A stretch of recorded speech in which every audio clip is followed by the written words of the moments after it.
हा एक खरोखरच एक गिरीश ग्रुपमध्ये येण्यासारखा आहे। या ठिकाणी तुम्ही आमच्या भारतीय माजी सैनिक संघटनेला या ठिकाणी बोलून, पत्रकारांना बोलून, PI साहेबाला बोलून, माने साहेब या ठिकाणी आले, आपल्या कामात काम काढून त्यांनी बहुमूल्य म्हणजे असा समय या ठिकाणी काढला आणि त्यांनी तुम्हाला टाइम दिला।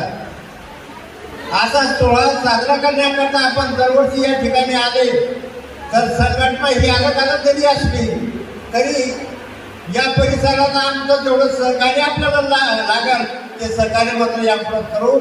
आपण आमचा मान सन्मान केला, या ठिकाणी बोलवलं, त्याकरता महार रेजिमेंटच्या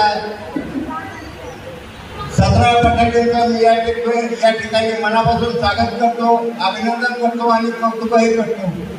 आपण आमचा मान सन्मान केला संघटनेचा। मी भारतीय माजी सैनिक संघटनेच्या वतीनं आपलं अभिनंदन आणि कौतुक करतो आणि मला 2 शब्द